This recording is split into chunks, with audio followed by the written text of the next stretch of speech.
Batari jangila kham damden, tau hudua jotha damden,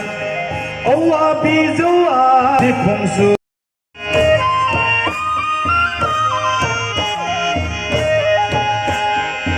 बाहागो लानानै आंनि बेखौनो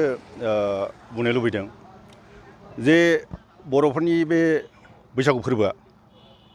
माने देरसिन मोनसे फोरबो बे बैसागु फोरबोआ दा बे बैसागु फोरबोखौ जोङो बर'फ्रा माखासे बोसोरनि सिगांनिफ्राय जौस्रां बा बैसां बैसागु होननानै फालिबोबाय बेनि आगोल जोंहा बैसागु फोरबोखौ न' हाबनानै मागिनानै मोसायै रंजाबोनाय गोदो गोदाय बे मोनसे फोरबोमोन ओमफ्राय दा बियो दिनै जौस्राङाव महर सोलायबाय बेखिनियाव आङो बेखौ बुंनो लुबैदों जे गोदोनि बैसागु फोरबो आरो दानि बैसागु फोरबो मोननैबो गोनांथि दं मानो होननानै बुङोब्ला जोंनि बे बर' हारिया आबादारि आबादजों सोमोन्दो थानाय बेनिखायनो बे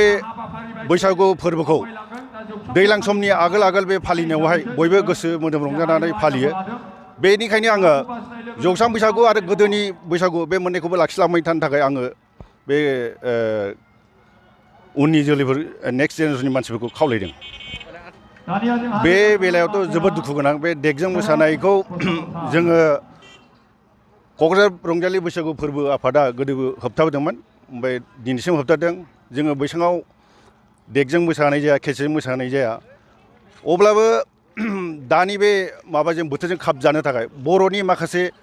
केसेट मोजां गोदान मुगानि बैसागु केसेट बेफोरखौ नायोब्ला माने जोङो समाय बेखौबो जोङो जायगा होनाया मोजां मानो होनोब्ला जोङो बे बादायलायनाय मुगायाव बेफोरखौ लांफायोब्लासो जोङो बादायलायनाय मुगायाव जोङो फेर फाथिनो हायो बेखौ आं आसा खालामो अब्लाबो जोङो फुराना दामजु आइजेंफोरखौ जों गारनो नाजालांबाय थानांगौ आरो गोदान बे माबाखौबो जोङो आजावनांगौ बेखौ आङो खावलायो ओरैनो रेडि खिन्थु खुब दुखु गोनां थांनाय बोसोराव जोङो मोनसे फिल्म बानायखांबाय बियो रिलिज जायाखै कर'ना भाइरासनि थाखाय बे फिल्मा बारसे बिबार मानै बांब्रैमामोन दा चित्तरन्जन मोसाहारिनि लिरनाय बेखौ जों बानायखांबाय आरो फैगौ बोसोराव जों बानायनो आखायाव लादों माने खोमसि फोथायनाय बेखौ जोङो मोनसे बड' भिडिअ बानायनो थाखाय जोङो प्लेनिं लादों आङो दा माबायाव मा होनो गभर्नमेन्ट जब मावबाय दा बे गभर्नमेन्ट जब मावनायनि थाखाय समायखौ आं होनो हायाखै अब्लाबो माखासे मानसिया आंनो अफार हरदोंमोन बहाय आङो मोननै मोनथामसो मावदों बे रिलिज जायाखै बेनिखायनो नंगौ नायगिरिफ्रा नुवाखै बोसोरथामसो रिलिज जानो गोनां मोनथामसो दंबावो बेखिनि आरो फारिया जाहैबाय जोङो फाथारबारि गामि आरो सुबुंथिनि थान्दै बिलेश्वर ब्रह्मनि मुङाव बोसोरफ्रामबो बिदिनो बैसागु खुङो दाब जायगायाव देग्लाय जों बाथारबारि गामियाव खुंदों जिहेतु कभिड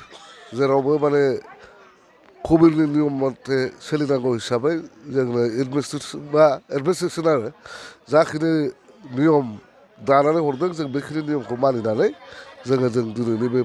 बैसागु फोरबोखौ मानिलांनो सानदों आरोखि हाबाफारियाव दं दा गथ'फोरनि आर्ट बोनाय रिसाइटेसन ओमफ्राय जोंहा बैसागु खुंग्रि मोसानाय बैसागु खुंग्रिया जाय देरहागोन बे 10,000 रां मोनगोन आरो जोंहा सनानि मुखुट दंखायो बेखौ गानहोगोन ओमफ्राय सेकेन्डआ 8,000 1 रां ओमफ्राय थार्डआ 5,000 1 रां दा बेखौबो जोङो 2टा आरायथानिफ्राय बादायलायगोन आरो दा बाव दाब दाब जायगानि गथ'फोर फैगोन 14 बोसोरनि गोजौआव खालि हिन्जावसाफोरनि मोसानाय बैसागु खुंग्रि बेखौ जोङो प्रत्येक बोसोराव खुंबोखायो खालि थांनाय बोसोरावल' खुंनो हायाखै आरो रायजो राजाफोरनो मास्क रानजोबदों मास्कबो रानगासिनो दं मास्क लागोन ससियेल डिस्टेन्स मानिगोन गासिबो जोङो गभर्नमेन्टनि गाइडलाइनखौ मानिनानैनो जोङो दिनैनि बैसागुखौ खुंदों आरो माबानि थाखायनो लेंहरनाय जायाखिसै कभिडनि थाखायनो जोङो बे गामिनि इन्टेलेक्सुयेल बेजोंनो देग्लायनि बैसागुखौ खुंनो लाबाय आरो गुबुन आलासि गिदिर लेंहरनाय जायाखिसै